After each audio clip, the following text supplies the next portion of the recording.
Hey everyone, it's Michelle Alexandria coming at you with another video. This is a quick rambling video about my Samsung Premier 4K HDR projector. This is the LPT S7 projector. It's a single lens HDR 4K projector. And sorry if I sound weird, but right now I'm biting into my mystery tooth again. When it's bugging me and I can't do anything about it until January or February when I can get a proper feeling. So I just have to learn to deal with it. So anyway, back to this kind of impressions video. I don't know what to say about this. I'm not a professional reviewer, so I'm just gonna walk you through. This projector has some. I don't want to touch the projector because I have it properly centered on my wall, and I'm going to show you that in a second. But this projector is very nice. It's very solid. It's heavy. It has a built-in speaker system that's 2.1, I believe, sound bar built in, and it sounds really nice in this smallish room. On the back of the projector, there are three HDMI 2.0 ports and an optical out plus I believe two USBs. I could be completely wrong about that, but I'm not going to go back there and turn it around. So this is in a smallish back bedroom that I call kind of like my junk room, and I'm just going to show you what it looks like. Normally I kind of hide this stuff from you, but I want you to see how messy I am sometimes. So anyway, this doubles as my little exercise room. So yes, I do use the exercise bike. So and you have the windows. You have windows here, and you have windows right there. I have some basic semi-blackout curtains in the room, so I can actually watch this projector at any point in time. This projector is the first projector I've tried that actually really looks pretty good on the wall. It looks really good on the wall. Unfortunately, this wall is a dry white wall that it's a plaster wall, so there's a lot of bumps and ridges on it. So I actually need a screen for this wall, for this particular wall. But at night, you normally don't notice it, and even in this kind of environment, you don't notice the ridges as much, but I do notice the ridges, and when I see them, I can't unsee them. So there are little ridges and bumps and stuff along the wall, which kind of ruins the picture for me a little bit. But if you have a pristine, clean wall, or if you have the ability to paint the wall black or something, or put up some black wallpaper, that would be, then you have an amazing projector that actually goes from 80 inches all the way up to like 150 inches. So it's not, this projector isn't tied to like just one or two artificial settings. You could just move it around to get the type of settings you want. This is powered by Samsung's Tizen system, so you have all the Tizen goodness as well, and I'm a fan of Tizen. I really love Tizen. I think it's an awesome operating system. If you setup is pretty easy. Basically all I did for setup was I moved the projector around on the floor to actually get it exactly where I want. There is a what do you call it? If you go to screen fit, I forgot what it's called now, but there is a way you could digitally adjust it. So if you do screen adjustment, here it is. I can't even think of what this is called now. I'm blanking on the name. You all would tell me, I'm sure. But here it is. There's a digital. You can adjust the screen digitally. So you have this where you have 4 basic quadrants.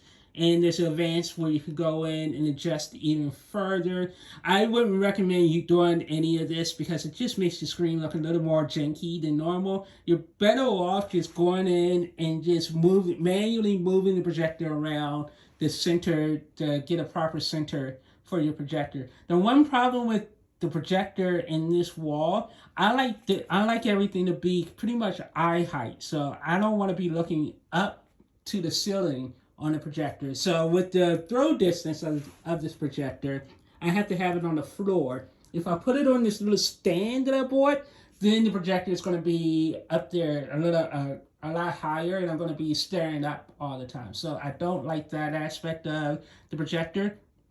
This projector has a lot of different options for its setup. So you have that. You have a test pattern that you can use to properly align the projector.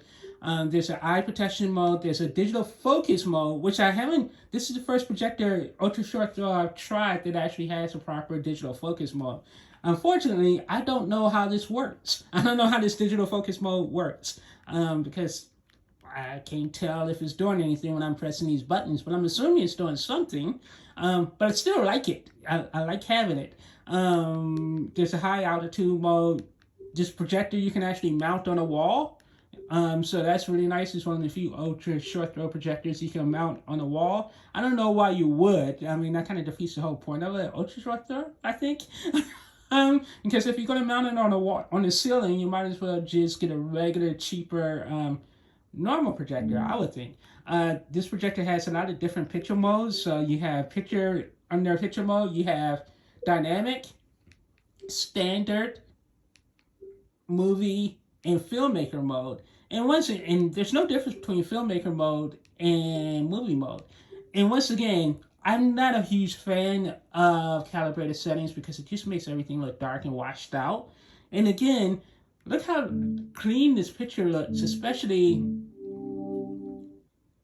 when you consider the room is dark, but it's not pitch black. This is just a standard dark room with the blackout curtains closed, but these aren't really true blackout curtains. So the picture quality is still really nice. So I could watch this in a day as long as I had the curtains closed. Once I open those curtains, then this projector goes. There's nothing you can't see. You can't see anything. So don't believe the hype when anyone says you can watch this during the day. You absolutely can't watch this projector during the day. Maybe you can if you have a proper ALR, expensive ALR screen. So that's one of the things I don't like about projectors. Because again, I'm a single person living in a modern world, and I don't do handyman stuff. I mean, I could build a computer. I could do anything you want, but I don't do the hammering. I don't do that handyman stuff. So putting together a projector screen just doesn't work for me. Maybe I've seen too many episodes of the Flintstones or The Simpsons where I'm scared to hammer anything, to take a hammer and nails to anything, especially since I don't own it, since I live in an apartment. This looks interesting. I had this fear that I'm going to take a hammer, I'm going to hit it, and then the entire wall is going to fall down. So I don't do that kind of stuff, and I don't have anyone here in Florida who can do it for me because my family's in, DC and Georgia. So yeah, I can't do that kind of stuff on my own. So that kind of sucks. Because of the nature of my wall, I have to have a screen to really properly enjoy this projector. And I bought this projector from Best Buy on a great deal that they had going last month when it was $24.99. This projector normally retails for $3,500, and actually all year it was like $4,000, and then it went down to $3,500. And then last month, for the last 4 weeks, it was at $24.99. Unfortunately, the projector has gone back up to $34.99. I do not think this projector is worth it at $34.99. Now the problem, and the audio on this projector is really nice. I love the audio. Audio fills up this entire room. And again, this is a smallish back bedroom. So once you close the doors, the audio is really nice. It bounces off all the curtains and the walls and stuff. It's very nice, very solid. I never felt the need to have a sound bar. I was watching Dune on this thing last week, and it was fabulous.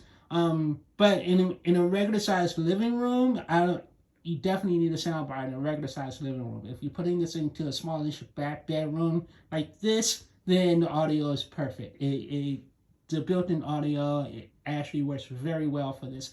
The only reason why I'm returning this projector is twofold. One, before I get into that, this is a 4K HDR projector, but it's pixel shifting, so I never felt like I was watching true 4K on this projector.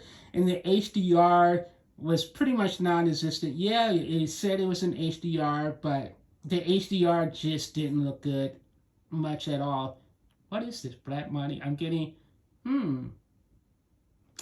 For some reason, Netflix has decided I want to watch only foreign shows.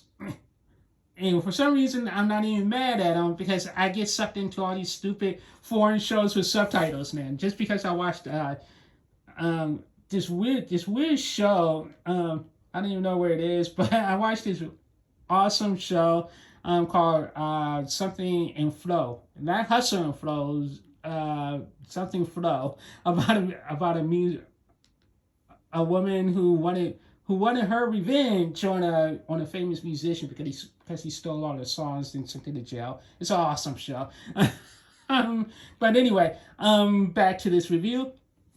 I get distracted so easily when I don't have a script. I need to get back to writing scripts. So anyway, back to this projector.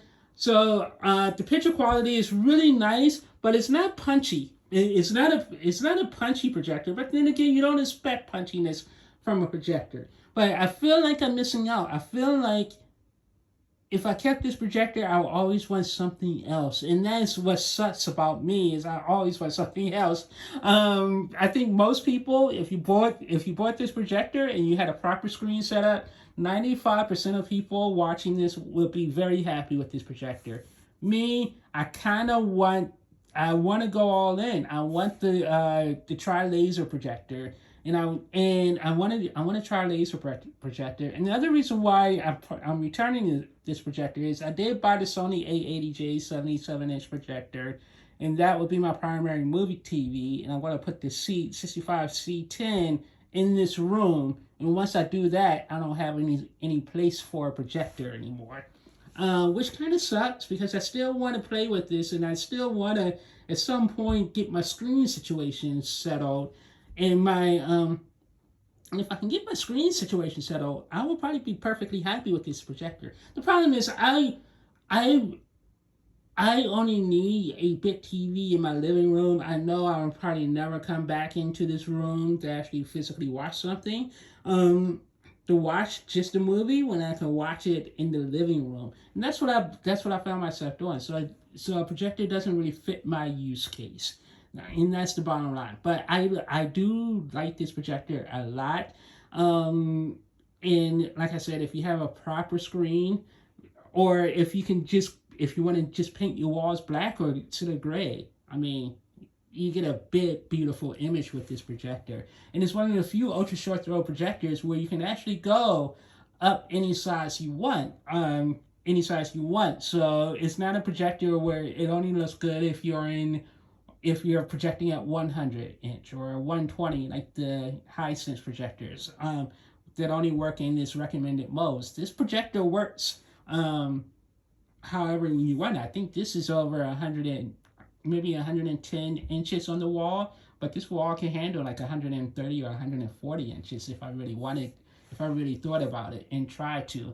But yeah, I like this projector, and it's well worth picking up if you can find it for 2,400 bucks or less. It's well worth getting.